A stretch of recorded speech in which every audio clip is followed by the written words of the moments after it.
Simple questions for 100 people.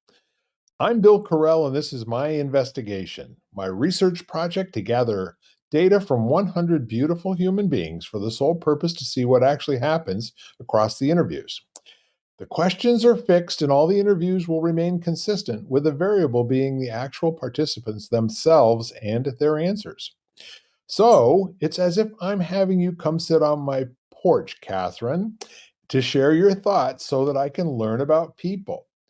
Looking forward to what we're going to know after we've conducted this whole thing, but mostly I'm interested in the people, the process, and of course, your particular story. So it's my distinct pleasure to introduce, well, no, I'll let you do that. What is your full name? My full name, Bill, is Katherine McMahon.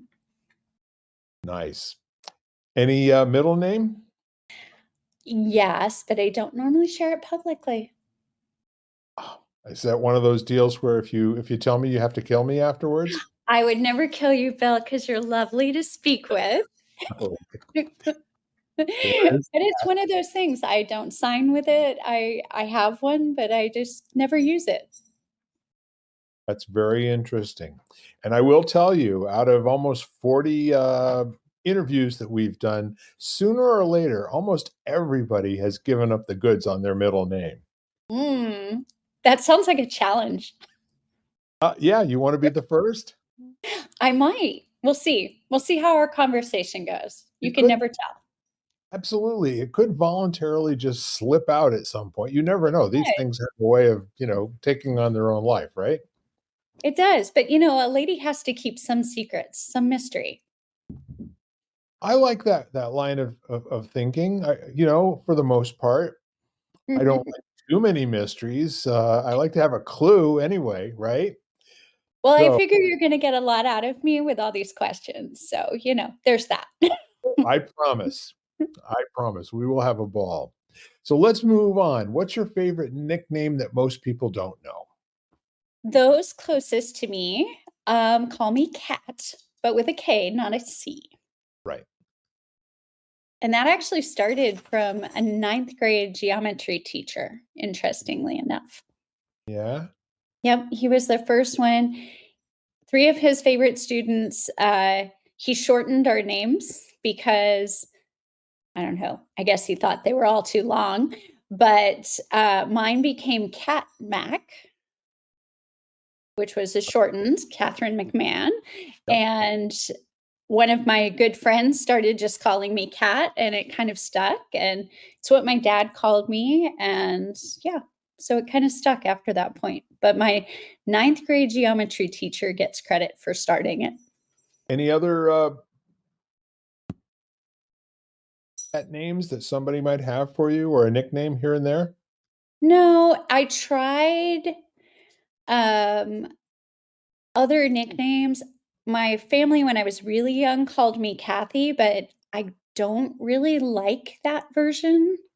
Um, although I will say my aunt Jackie, who was a lovely human, she has passed on now, despite many years of trying to get her to stop calling me Kathy, she called me Kathy literally until the end of her life.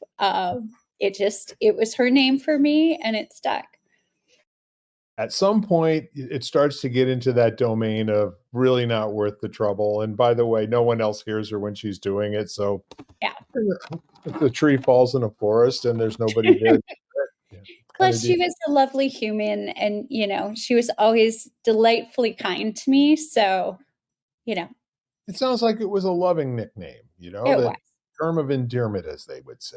Yes, And there's also something else that's kind of neat about your name too. There's a lot of different ways to spell Catherine. I there can is. think of relatives that I have, and there's at least 4 different ways that I'm aware of. And how do you spell your Catherine? My Catherine is actually spelled with a K at the beginning, which C is more common, and an A in the middle, which is very unusual. So Right. it's Katharine. And even people that have known me for a very long time still frequently misspell it. Yep. And It's funny. actually, Google likes to correct me when I spell it, which is very annoying. It's I like, feel "That's your not a pain. spell check." Yeah, there are some things where, it would be nice if we just sort of leave it alone. Do you ever Yes, have that thing where you, like, hit the send button, but and then it changes it, like, in an instant? absolutely. Super frustrating, and interestingly enough, back when you would fill out, like, paper applications for credit card, like a store charge or something, um, I would spell it correctly on the application, and they would fix it when they sent me the card. No kidding. So, yes, I had multiple store charges when I was younger that literally had my name misspelled. It's amazing. So, but my I will say I've missed my calling apparently because there are 3 very famous Hollywood actresses that spell their name the same way: Katharine Hepburn, Katharine Graham, and Katharine Ross. So, what I like about what you just said was one of them I actually had lunch with. Oh, Yes, really? How cool. guess which one it might have been. Well, I'm hoping it was Katharine Hepburn just because she's my favorite of the 3, but who? Ding, ding, ding, ding, ding, ding. Tell her what she's won, Johnny. So it actually was. I went to a restaurant that the two of us frequented at different times. And at one point, she and I were the only two people, other than the servers and the bartender, that were in this really nice restaurant. So, of course, being who I am, I had to go over and ask her if it would be okay if I could ask her a few questions, and would she like to, share the table, either mine or hers? And she said, "Well, of course you can sit down." Oh, how Yeah, lovely. no, yeah. That means So she's as lovely in person as I thought she was, better. which isn't always true of famous people. No, she was, and I think one of her quotes is that there's only one way to be, and that's who you are everywhere you are.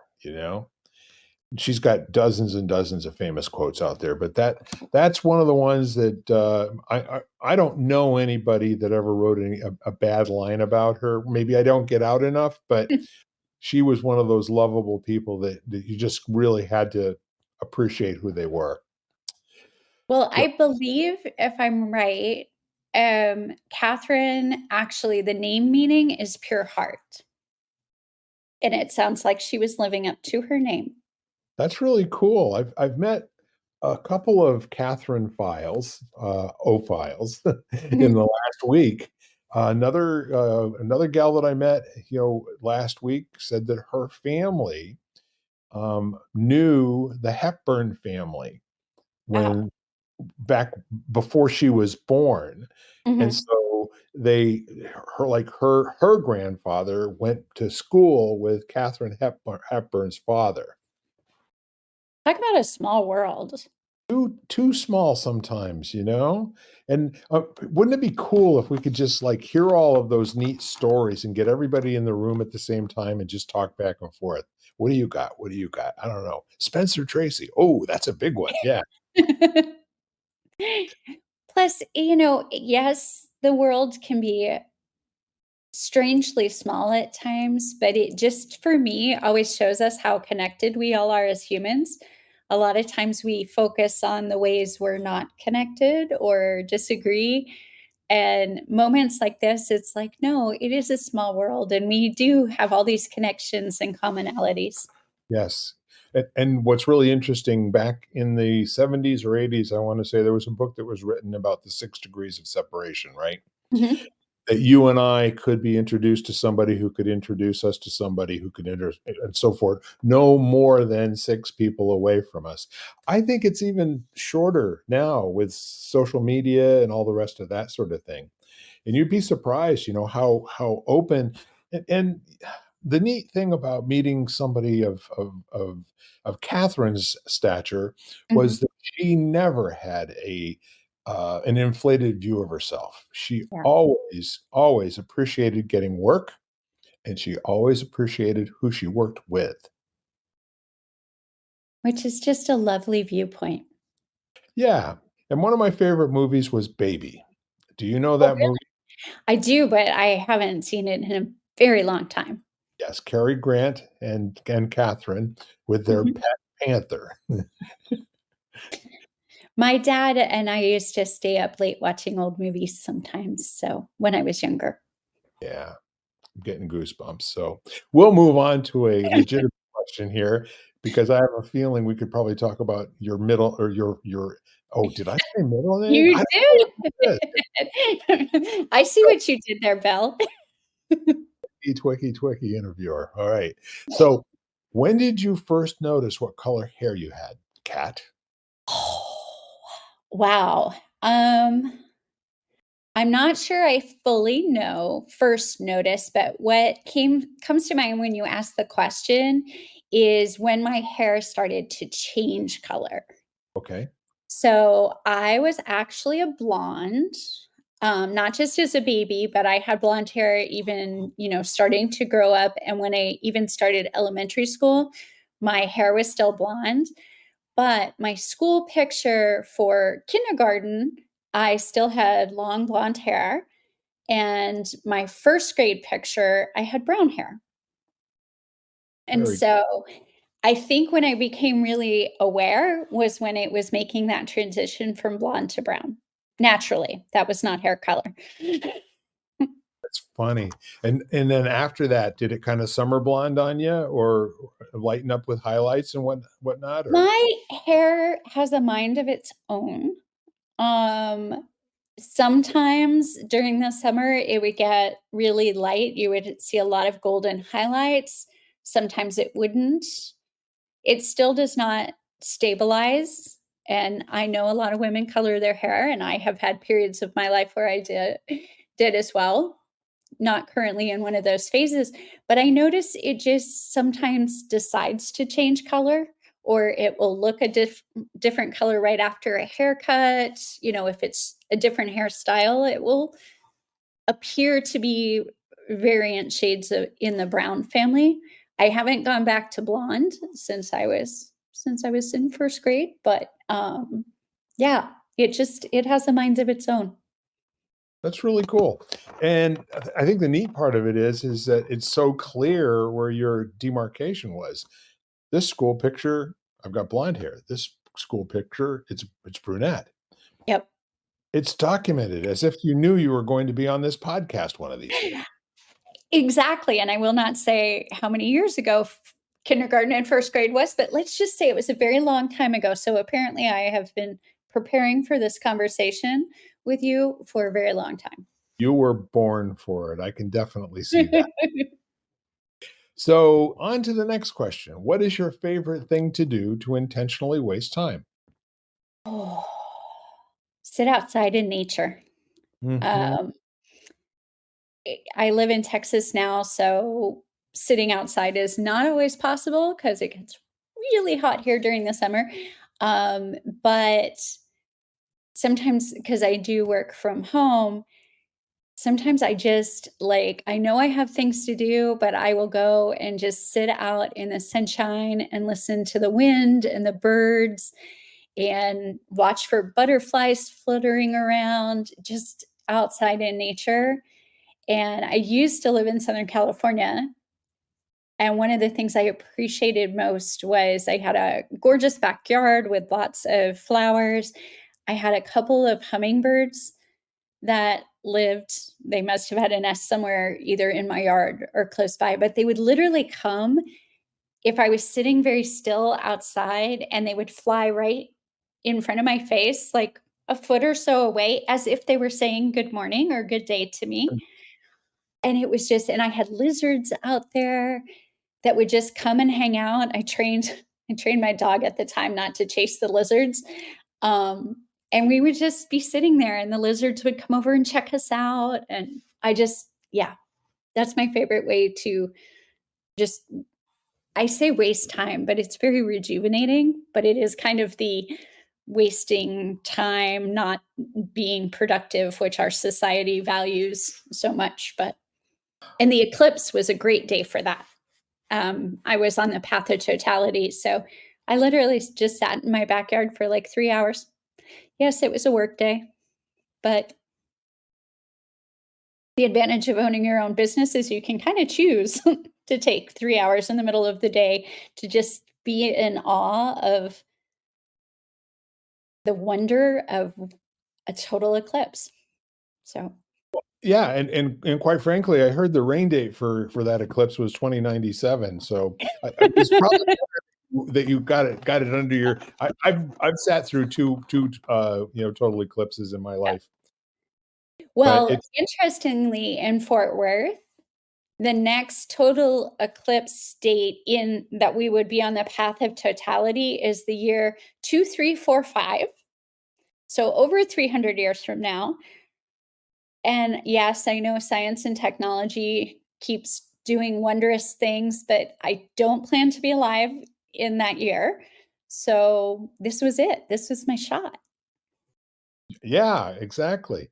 2, 3, 4, 5. How cool is that? If you're I know. into numerology, that would be like, how many descendants from carry the 3? It's a long It's time, it's yeah. a long time.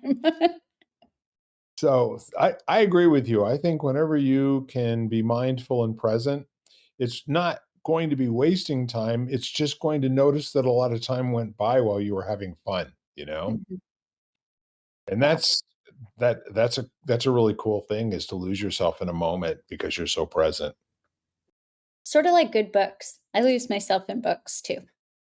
I Yeah. read a lot of nonfiction, less likely to lose myself in those books, but, just reading a well-written memoir or non or fiction book or just well-crafted story is Mm. another one of those moments where all of a sudden you look up and it's been hours that you've been sitting there reading. So, Yes, I part of my coaching is to, get people in the space where they can do that. mhm, 'Cause most people have, short little attention spans and really are not they can hardly stand the sound of their own voice in their head, you know what I mean? yes. I'm So familiar with that. okay, but when you can engage in something that takes your full attention to be present to, and then suddenly 2 or 3 hours have gone by, it's really the best. I agree Yes. with you, and I wouldn't call that wasting time either, it's got another name. We'll coin a different word, maybe something that rhymes with your middle name. That might be a challenge. Oh, oh, really? So, what is your favorite movie, Cat, to watch all by yourself? Favorite is such a difficult thing to answer because I love watching movies, and I am equally at home watching movies by myself or with friends, but it would probably be one of the Disney movies. And you said watching by myself, so I think I would probably pick The Princess and the Frog, but Princess, it's really, really hard because there's lots of movies I really love and watch over and over again. yeah. So what would be another one? Just out of curiosity. Um, Under the Tuscan Sun is one that I watch a lot when I'm by myself and just need to really reconnect. That's very cool. What is it about that movie that really gets you? I love the storyline. I loved her sense of discovering who she was Yeah, because she had had a major life change. Um, for people that don't know the storyline, it's about a writer who is recently divorced that through a series of very random seeming events ends up restoring a home in Tuscany. And just like she thinks she's not getting everything she wants. And spoiler alert, at the end, somebody reflects back to her that, you said these were the things you wanted. And he points out how she got them all, but she got them in ways that weren't what matched the picture in her head. right. And I think that's one of the things a lot of us miss is we expect our dreams or our prayers to be answered in a very specific way, and we sometimes miss the glory of how they got answered Yeah. because it doesn't look exactly like what we thought it would. So, and the scenery is gorgeous. I have been to Italy, never to Tuscany, but it is on the bucket list. And the house that they filmed it in is actually on, like, it's a rental. You can actually go stay in Brambisselli. Um, so yeah, Good for like you. It's, that's you on the know, bucket list. I would love to do I'll that find sometime. out. Tuscany is on my bucket list as well, but I don't have a specific destination there. I would probably just be really happy to go someplace in wine country, uh, Mhm, where the rolling hills are and those 40 and 50-foot cypress trees, from the Da Vinci paintings and all that sort of mhm. thing, right? Yep. And the other part of it is just to eat really, really fresh cheese and fresh bread and maybe not so fresh wine, but you could definitely. Wine is generally better not fresh. I Unless it's think a fresh, it's actually called grape juice. yeah, there has been, but are you familiar with Beaujolais from France? A little bit. I know it's a very young wine. My dad was more into reds than I am, but Yeah. Well, back in the 1980s, was a group of us at a company that I worked at where we actually got these bottles that were less than 5 days old that were flown over on the Concorde. wow. That was quite a job. And then the I wine was not for me, okay, but I did get some of it. It mhm, was to impress, some pretty important clients. uh-huh. And the story is almost as impressive as the wine. I didn't think there was really all that much about the wine that was worth talking about, to be honest with you. But it's the experience, and that's one of the things it's these moments in time that just stick with us. Absolutely. And putting yourself in a position where you get an opportunity to have a transformational experience. Because once you've tasted a Beaujolais wine, you'll never not know what it tastes like. I Mhm, mean, now it's 40 years later and I can still taste it. mhm. So, That's very cool. yeah, and it's all part of the mindfulness thing. We didn't call it mindfulness back in those days. We called it paying attention, you know? Like there was a right way to pay attention. So, pay attention to this question. Okay. If you were to have an action figure made of you, what superpower would it have, and what colors would its uniform be, and what would its middle name be? I saw you how you snuck that in. I'm gonna do the colors first because Sure. I immediately got a visual of an action figure of me, and it would be like a deep purple and a silver metallic. Mm. Those would be my colors. There's a lot of really good superpowers, but I think I would like my superpower to be, and I have 2 because 'cause they're related.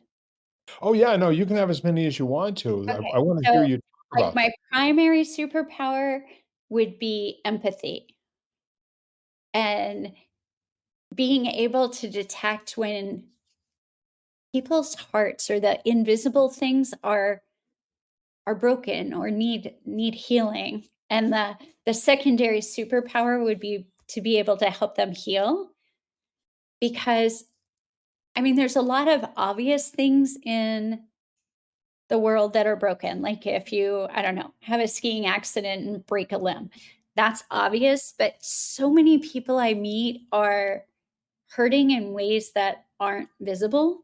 Yeah, And it could be an invisible disease because there are plenty of those, or it could be something just happened in their life and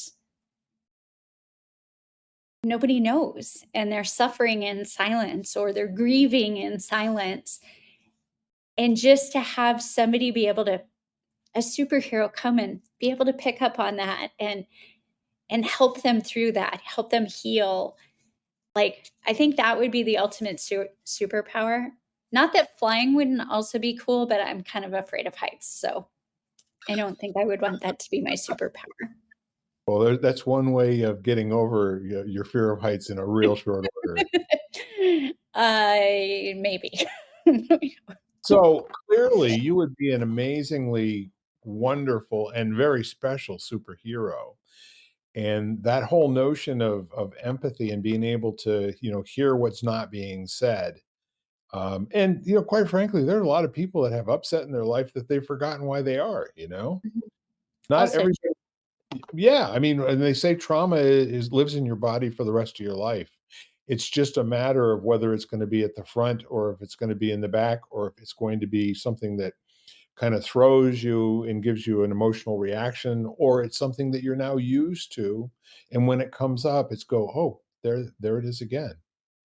I Yep, actually had that experience many years ago in my 20s with a therapist where she uncovered something that I had just blocked so deeply yep, that I literally asked her, like, could I be making we were using a therapeutic technique similar to hypnosis, and I was like, "Could I have made that up?" Like, I literally did not remember the inciting incident, yeah. um, but it was still affecting me. That's why, like, being able to see those hidden hurts and feel them and sense them is so powerful because if you don't know it's there, you can't heal it, you can't fix it, you can't come to terms with it.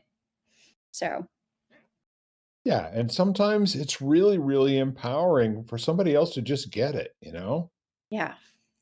It's like, I don't know what it is about you, but I really get how deep it is. I really get how interesting it can be, and at the same time, you're okay, you know? And you don't and when you're not okay, that's okay too, you know? So, yeah, I get it.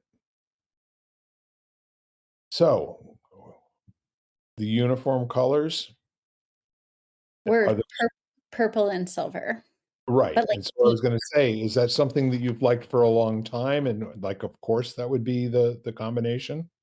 Purple has been although I love it's sort of like movies, having a favorite color is hard for me because I like so many colors, but purple has been a favorite color for at least back since elementary school. Yep. I was never a pink girl. As a matter of fact, for a long time, I disliked pink intensely. Um, Pink and I have made up, and we are now friends, and she belongs in my wardrobe now too. But You can at um, least tolerate each other now, huh? no, we're actual friends. Oh, Um, good. I have actually I still remember when my ex-husband came to visit me several years after we had ended our marriage, and he was surprised because I was wearing hot pink. And he's like, "You don't like pink." And I was like, "Well, I do now." But purple has always been like, if not number 1, always like tied for number 1. Um, so it doesn't surprise me. And even my company logo has a purple in it. A new thing I'm doing that's a passion project, part of its color palette is also purple. So, yeah, it doesn't surprise me. Plus, purple for me, when you think about the superpowers too, purple has a deep connection to spirituality, a deep connection to the divine or royalty. Um, so, having that piece of it too. And I just literally when you ask the question, like, the purple and silver just put itself together in my brain. So, Smart. um, it was just probably because it needs something a little flashy. You know, we gotta have a metallic in there somewhere. Um, but also I really think the 2 colors go nicely together. I know a lot of schools and stuff use purple and gold, but I actually like purple and silver better. Perfect. So now, what did you wanna grow up to be when you were 5 years old? A lawyer. Say some more. I had my first Harvard Law T-shirt when I was 5. Um, yeah, I a friend of my family, like, they had a little girl about my same age, was a lawyer that had gone to Harvard, and I grew up in the Boston area. My grandmother actually lived in Cambridge, not too far from Harvard, so there was, like, proximity to Harvard as well. But yeah, I wanted to grow up and be a lawyer. And as I continued to grow up, that refined itself to wanting to be an intellectual property attorney. First a corporate attorney, then an intellectual property specialization. Had my whole life planned out around that was what I was going to be when I grew up. And life is what happens when you're making other plans. So Exactly. the plan got derailed after my MBA, and I didn't end up making it to law school, but I still have a deep passion for protecting people's ideas, and that our creative spirit deserves to be protected. So even when I'm working with like my own clients or friends or whatever, and they have this great idea or a great name for something, I'm like, you should take steps to protect it. Um, even when like before they had sites where you would actually like the free sites for images, um, car- uh, like deposit photos or things like that. Sure.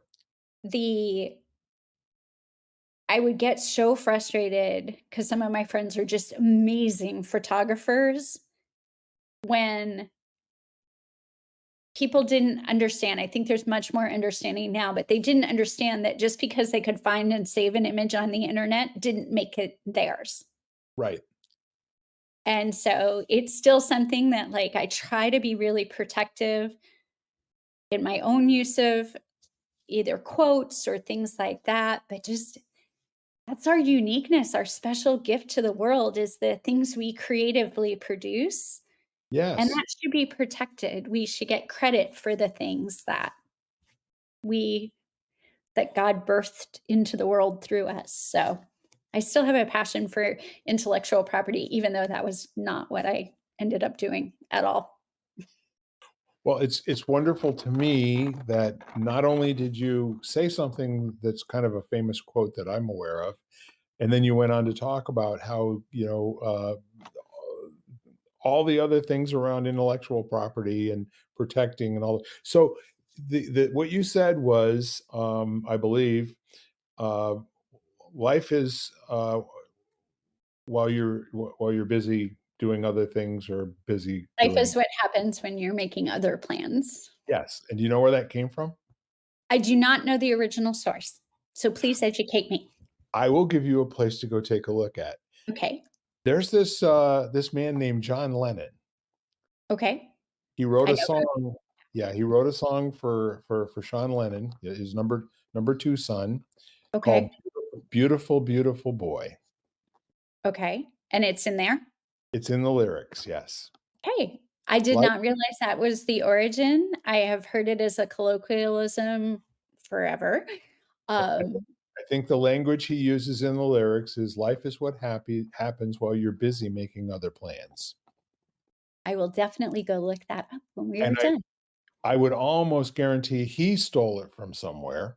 However, it was kind of cool to me because I had heard it out and about, and then I was listening to "Beautiful Boy" one afternoon about 10, 15 years ago, and son of a gun, I never realized that was a John Lennon quote, you know? I didn't either, and there's so many things, like, um Nelson Mandela gets credit for something that actually Marianne Williamson originally said. So Really? also kind of digging into, yeah, that our deepest fear is not that we are powerful. I mean, that our deepest, sorry, It's okay.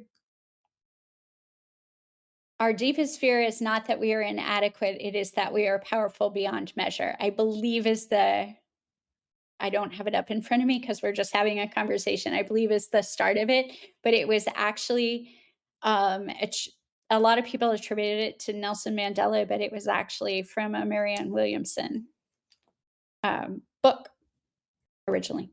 So, That's fantastic. or maybe it's Our Greatest Fear.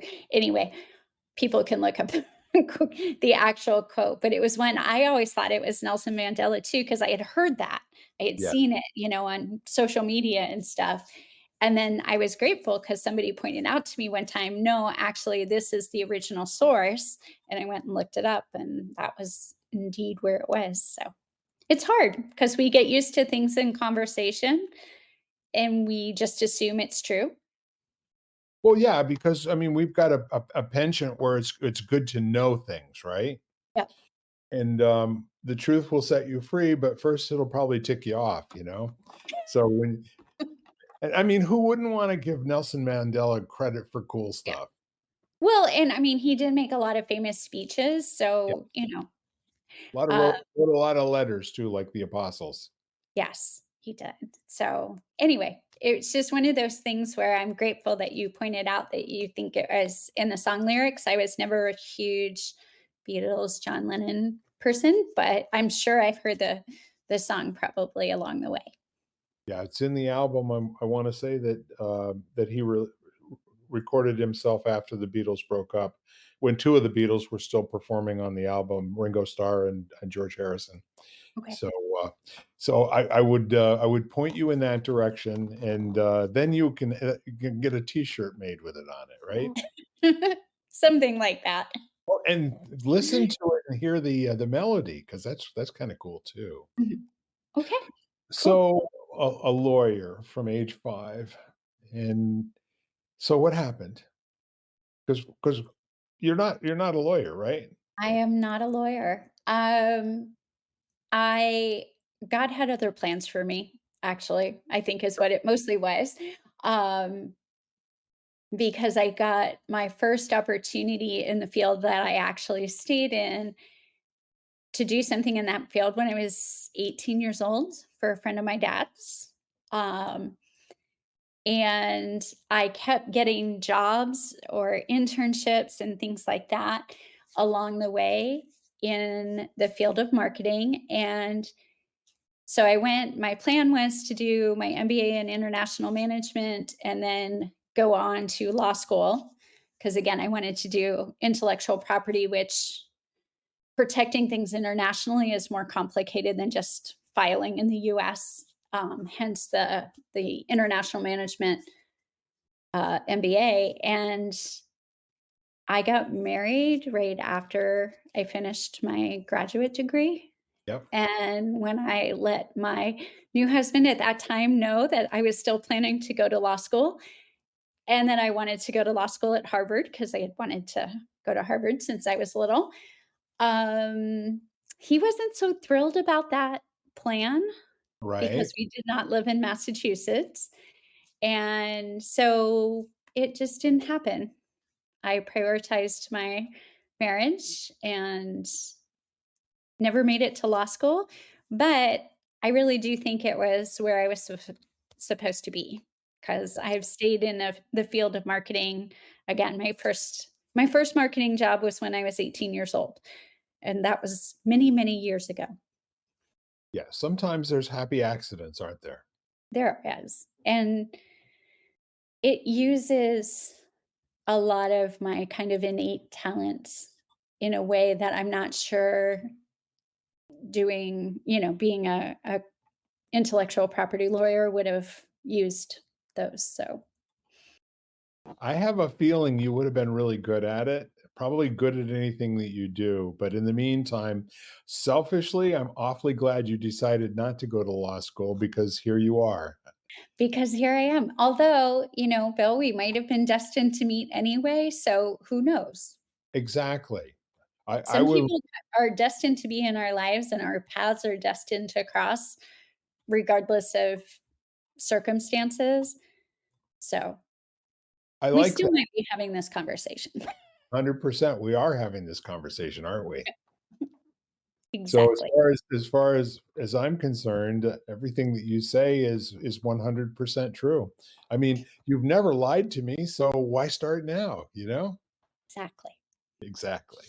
So here we are. Now here's something that I think is gonna be okay.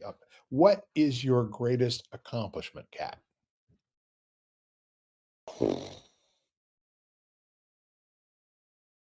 That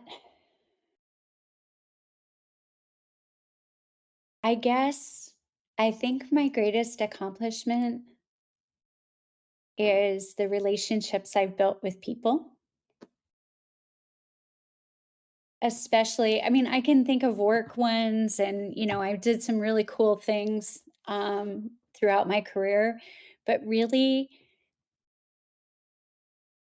being willing to really create and work on relationships with the people most important to me. Most importantly, probably is my relationship with my dad. And even though I didn't think it was a big deal Yeah. because it didn't occur to me to behave differently, I've had enough people reflect back to me that during his journey with his dementia, like there just wasn't a choice. I was going to be there. I was his person. Um,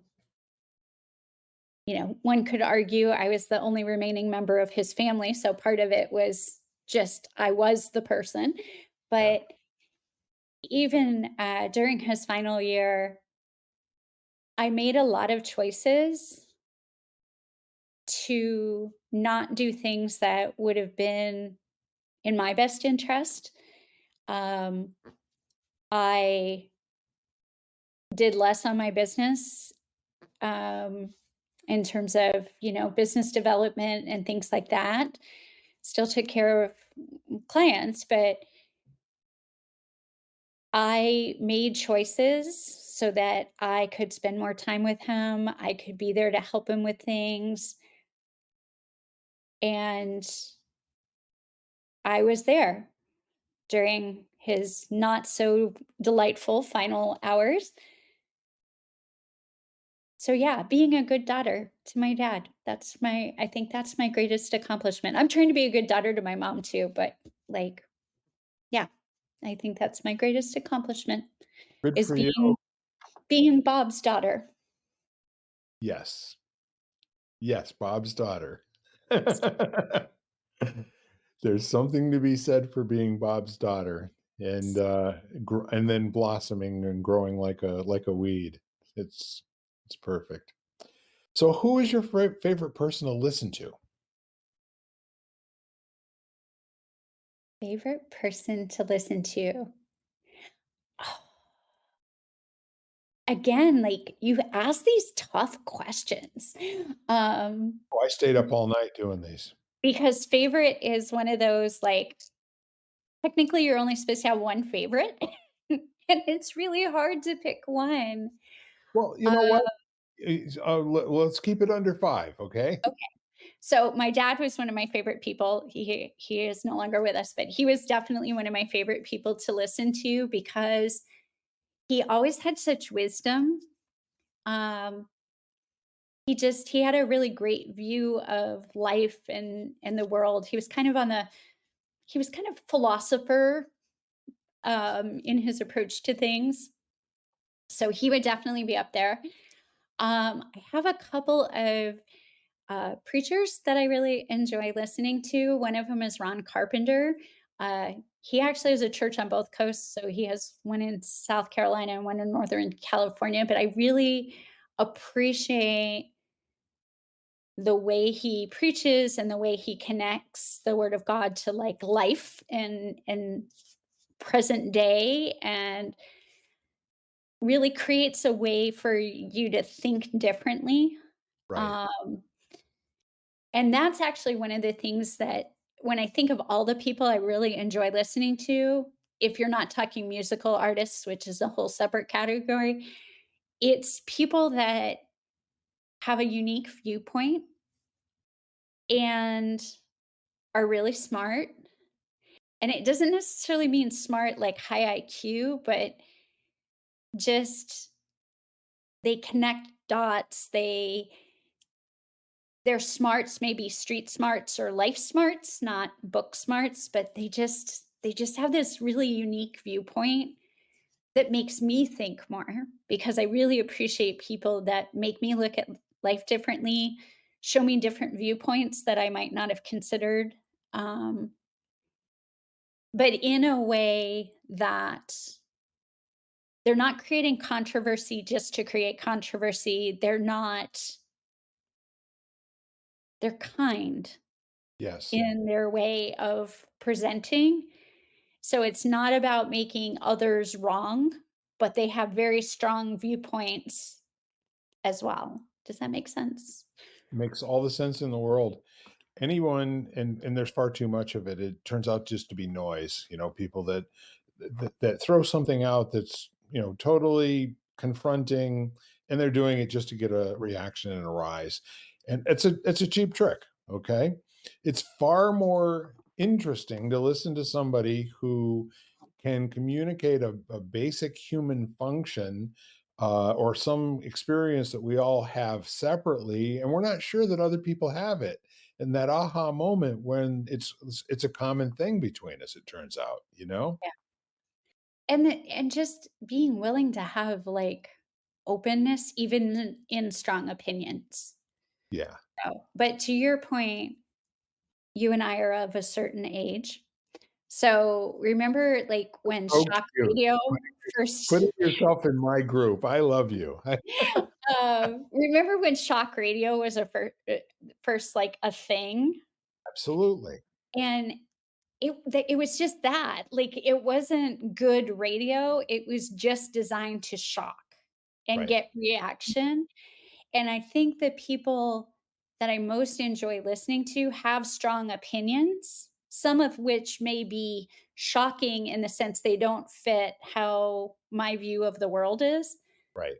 and yet they're not trying to just shock for the sake of shock. 100%. And if there is any shock going on, it's to make a point for Yeah, now. Not to draw attention to themselves, but yeah, just to drive a point home. yeah, so and Is on there the anyone in particular you can think of that you would point to, that would fill that bill? um well, some of one of my business mentors, he's not my favorite person to listen to, although I do like listen to him a lot, is Pedro Adeo. And he speaks on it, some marketing topics, some finance topics. Has a group that's about kingdom entrepreneurship. But some of what he says is it's harsh, but not unkind. Yep. He points out problems in our worldview around finance, the financial industry. He came out of that world, like insurance and things like that. And there's a lot of deception around what is shared with the general public trying to make decisions.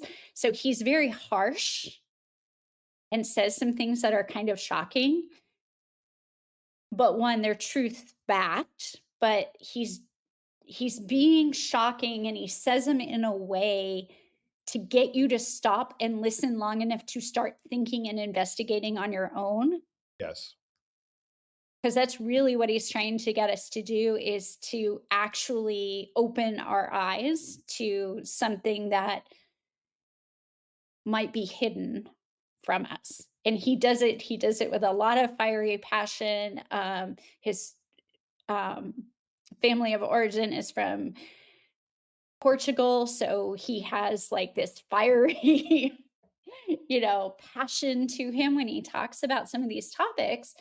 And some people, if they're not listening, they're like, "Oh, that wasn't very nice," but it was still kind, which is another kind of important. Like if you're going to be shocking or you're going to call an industry or a person out on something, still having that done in a way that's kind, even if the words don't sound nice. So he's one who comes to mind when you ask that question. Terrific. Very And I had clear. to pick somebody that people could actually, like, find. I have people in my life that are also like that, but somebody that people could find on the internet as examples. Terrific. So, will you please complete this sentence? When I grow up, I'd like to.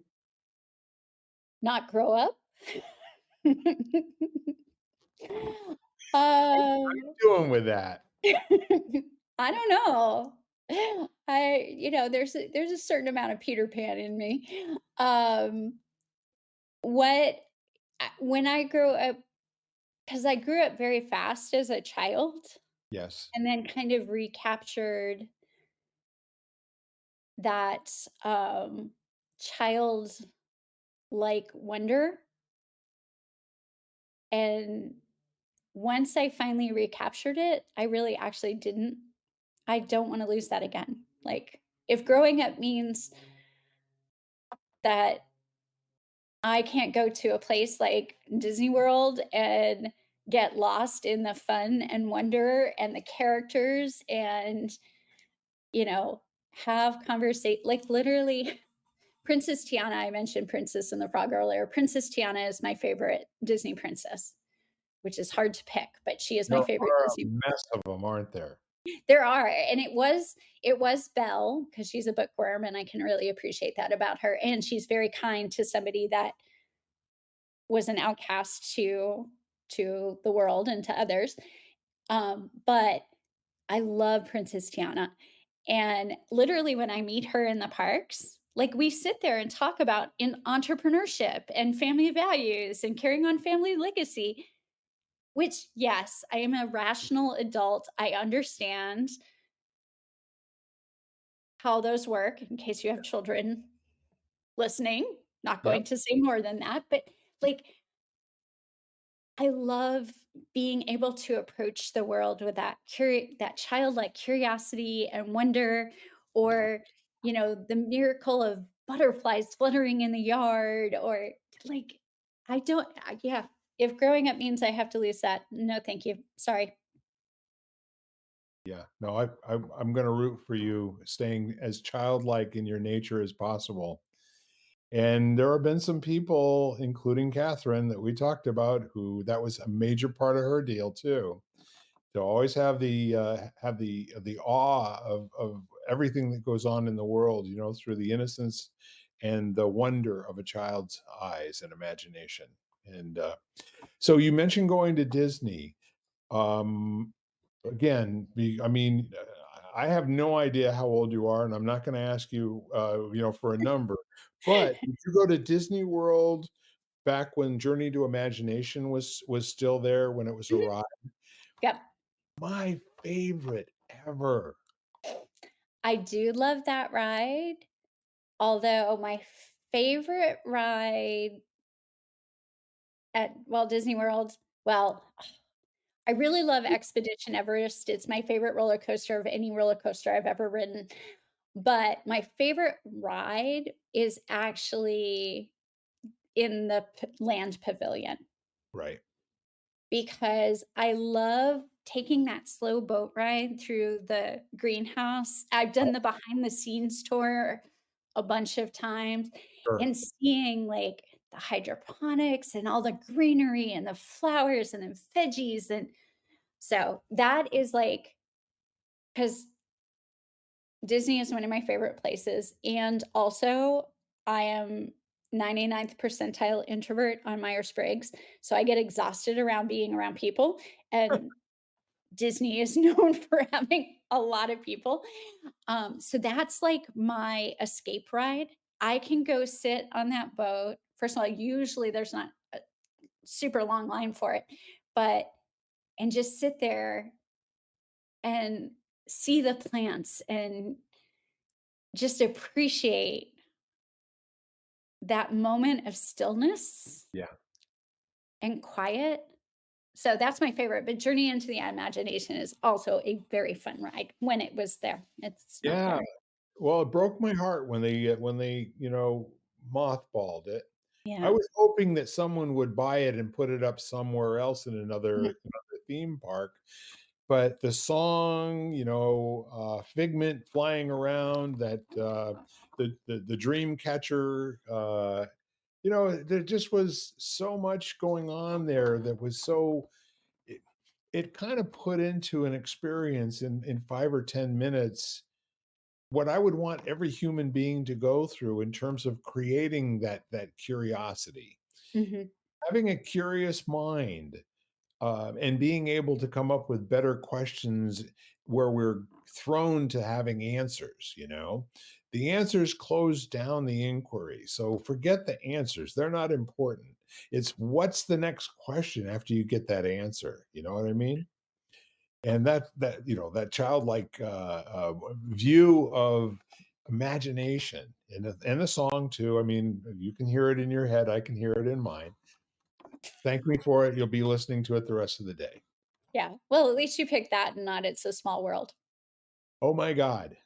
They're not too far apart melodically, but, True. anyway, But yes, they're both earworms. yes, they are, and and who would wanna shake it? I mean, seriously, it's okay. We'll leave it there, okay? So, what is the most important thing in life to you right now? The most important thing in life to me right now is actually my faith. I mean, I love my dog. My mom's important.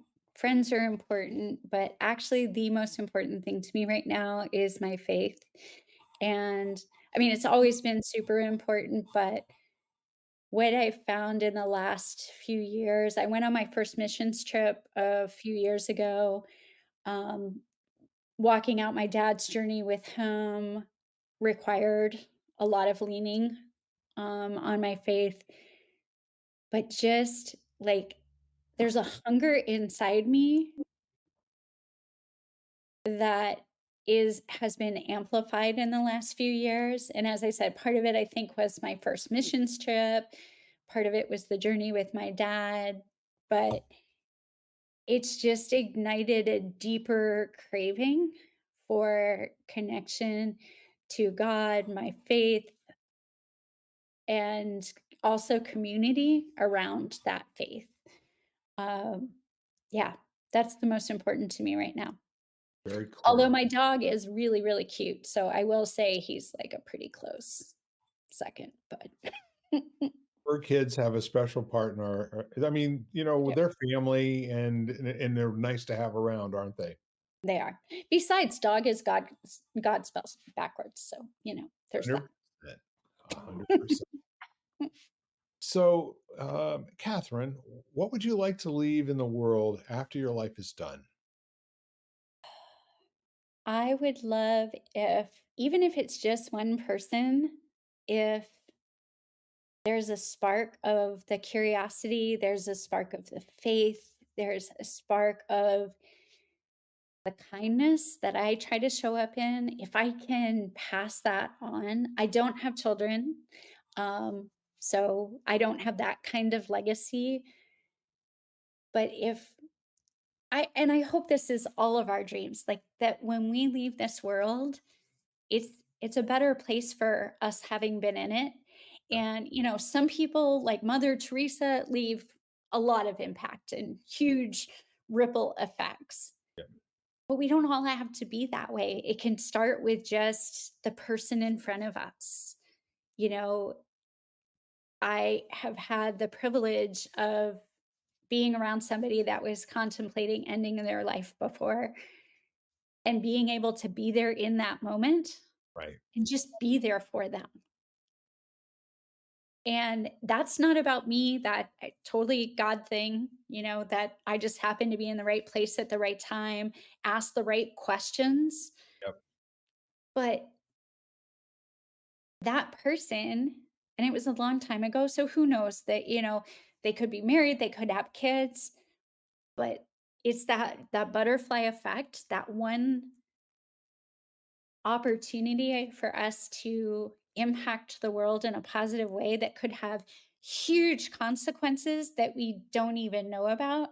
Yeah. And I used to get real wrapped up in, well, I can never make a huge impact because I'm not a politician. I'm not, a saint. I'm not like, I don't have a big stage, a big platform. But then I realized it's the little things. Like if I make somebody's day brighter because we're having this conversation, if something I say to somebody sparks an interest in spending more time outside, which there's lots of science behind, like time in nature actually helps our nervous system. And the more stress we are, the more disease we're prone to, but the less stress and nature can take out stress. Like it could just be that simple. But that's what I'm hoping to leave behind. Nobody has to remember my name. That's not my thing. Yeah. But if if I can make those types of impacts every once in a while, that would be my life would be very happy. I'm going to go out on a limb here. I believe you do that. Thank you. You I certainly try. do that.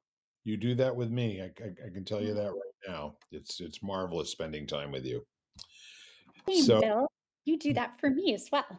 I well, love our conversations. but see, that's really the cool thing, and also from scriptures, from Isaiah, if I remember correctly, you can't tell who's giving and who's receiving. And that's where we get to experience life working. No need to keep track or keep score, or no need to balance accounts. But yes, you're quite a gal, and I appreciate the time that we spent getting to know each other very quickly over the last couple of days. That's my editorial. Um, so now everybody who goes to a baker knows that there's something special. If you buy a dozen of anything, you get a 13th for free. Oh, do we get a bonus? This is your baker's question. Are you ready? I love cupcakes, so yes. I love Okay. baker's dozens. All right. So, what is the thing that most people misunderstand about you?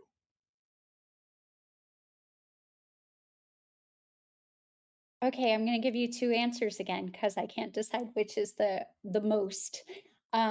One thing that used to get frequently misunderstood about me is I'm I'm great because you and I are one-on-one, but if you were to put me into a party, because this happens much more in social settings than, like, business networking, I get very quiet.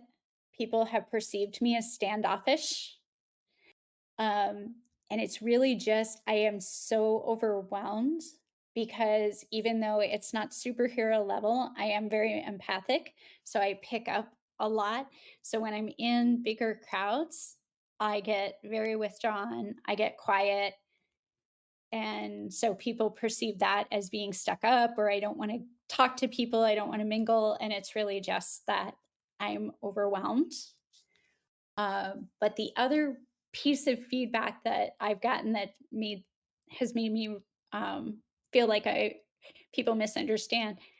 I really try to find the good in people, Yeah. and especially when I was in corporate, I don't get this feedback as much when now that I'm on my own and I hang out with other entrepreneurs mostly. But in corporate, like I would go out of my way to point out when somebody did a good job or something like that. And everybody's like, oh, you're just sucking up, or like they thought there was some ulterior motive. Right. And I mean, I guess there is in the sense that I didn't get a lot of positive reinforcement, especially growing up. And it doesn't take any extra effort really when somebody like if one of the administrative people booked my travel reservations, it doesn't take any extra effort to say, I really appreciate that not only did you book it, but you worked really hard to make sure I'm on a flight where I can have an aisle seat because I get claustrophobic. being, again, too many people around me. Like, I like the aisle seat. So going that extra mile to make sure it was a flight that had an open, like, it doesn't take any extra effort or time, but I would get the feedback a lot like, "Oh, you're such a suck up," or "You're brown nosing," or, and it's like, "No, I'm just taking a moment to express," because we all get the negative feedback, with you know? impunity. Everybody's more than willing to tell you everything you do wrong. So, yeah, I think that gets misunderstood about me a lot, that it's like some sort of, like, it's fake when I'm complimenting somebody, and it's like, no, I'm looking for a reason to give them a compliment. That's quite a thing to be misunderstood about. I think that kind of demonstrates how unique that behavior is, such that people would be skeptical about hearing about it from somebody. But I'm sure getting to know you for a little while that people will start to see that's just who you are. Well, it's it's not even just about me. Like, think about news. Right. The majority of the news cycle is people doing bad things, negative things, hate, conflict. So we've culturally come to expect the negative. Yep. And even if you think about, like, if the news led off with a positive story instead of like burying the good news stuff at the end in little segments, Yes. people would probably complain about that and say, "Hey, what's going on? Like, what happened to my news program?"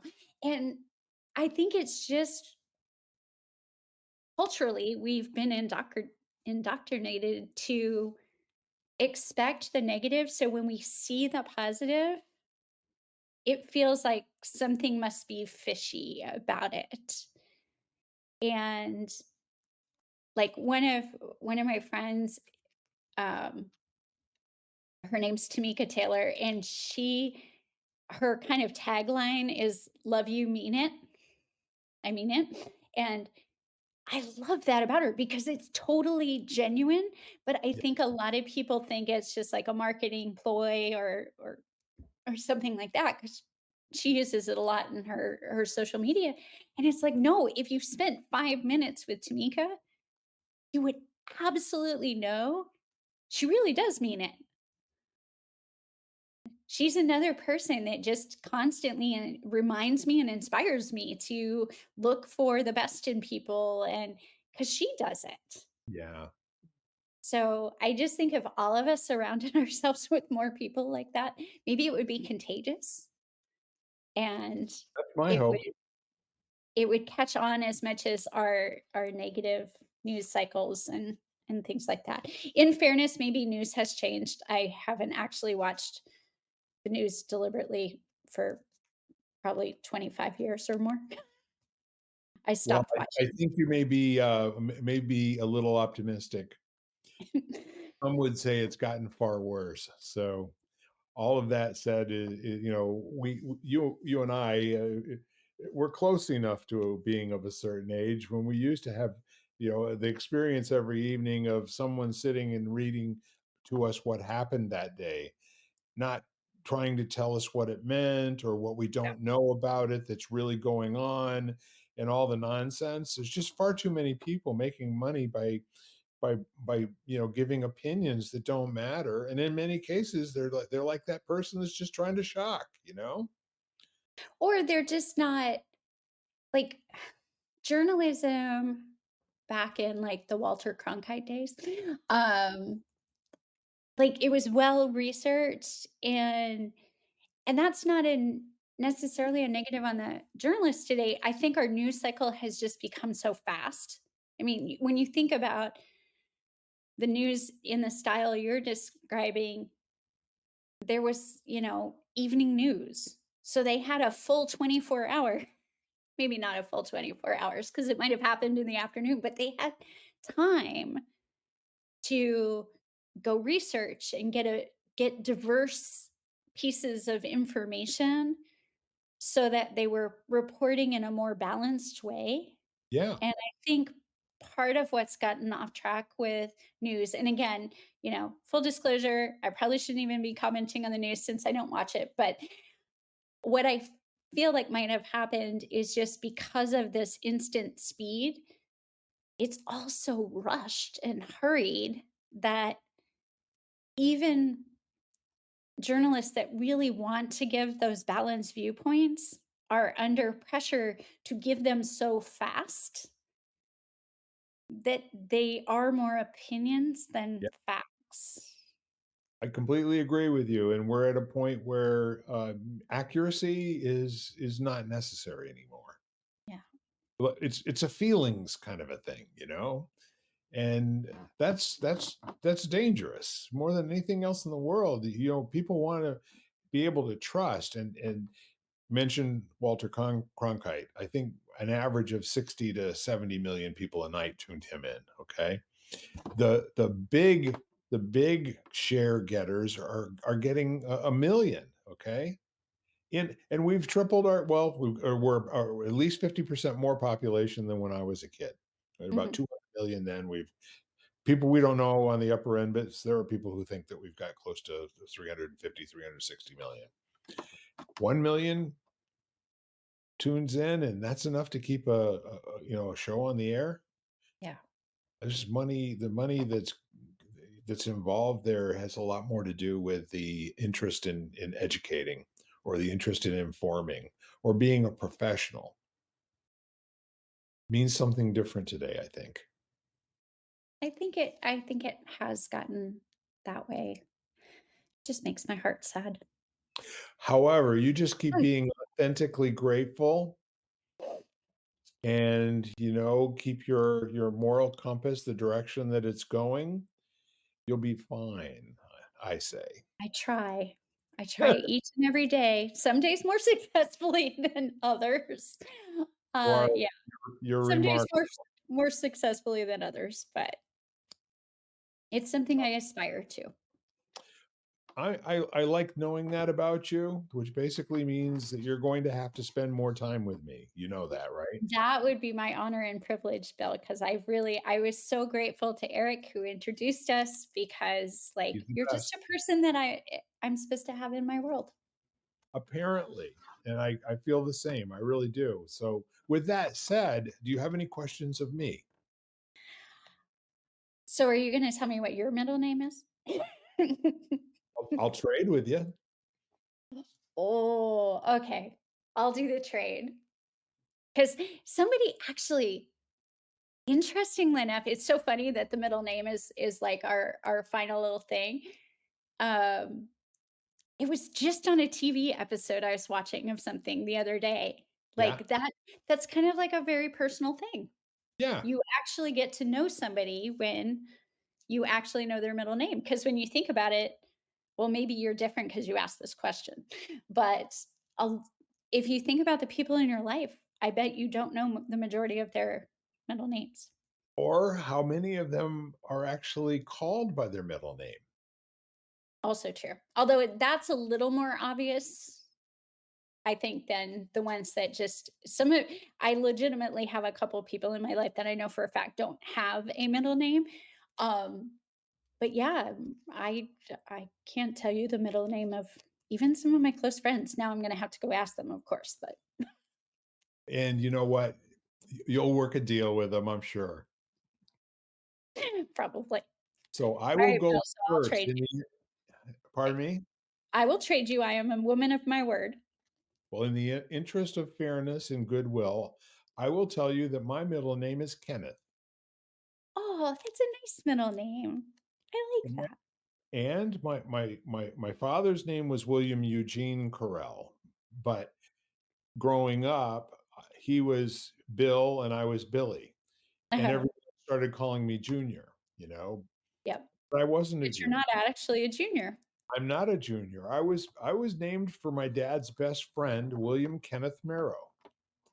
Very cool. I Yeah, love that. yeah. All right. So, in fairness, my middle name is Michelle. That's a beautiful. And the other little tidbit is my parents did not know what gender I was going to be. So they had a boy's name and a girl's name picked out, and it was going to be the same initials either way. Right. So if I had been a little boy instead of a girl, I would have been Kevin Michael instead of Catherine Michelle. How about that?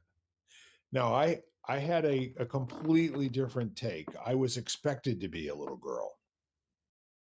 They had no way Interesting. of really knowing what the sexes were back in the Yeah. 1950s. However, both of my parents were really hoping for a little girl, and my name would have been Linda Gwen. Gwen is my aunt, and at the time, she was my mother's best friend in the world. Mhm. Um, my sister Laura, when she came, her middle name became Gwen, but I'm not a Linda for some reason, and almost everybody else in the world was named Linda that year. So, Well, I'm glad you're not a Linda. I had a professor in undergrad who taught history, yep, a male professor whose first name was June. it's interesting. And I can only imagine what it was like growing up for him. Like a boy named Sue, Like a boy named Sue, which actually was one of the things he joked on the first day of class I'm when I had sure. him about, like, the song, A Boy Named Sue. But yes, he was a boy named June, and great history professor. He actually worked for LBJ when he was a freshman senator, like, he really knew history.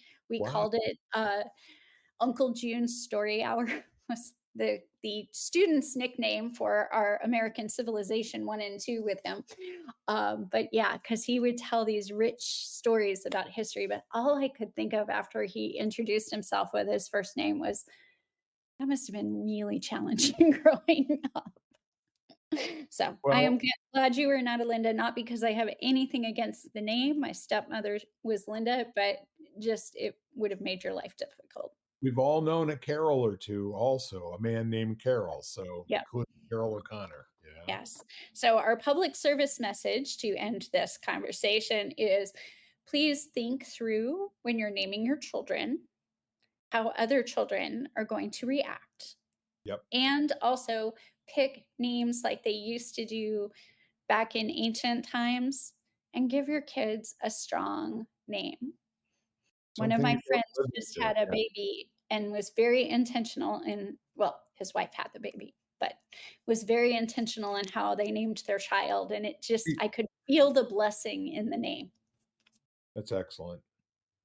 I was gonna say he didn't have the baby because he was old school, so Yeah, no, he did not have the baby, his wife there you did, go. but There you together they they had the baby, and they named their child Eric Ezekiel, and Eric is leadership and royalty, and Ezekiel is God strengthens, and they have just given that child this blessing just in his name. So It's marvelous. It's wonderful, as a matter of fact.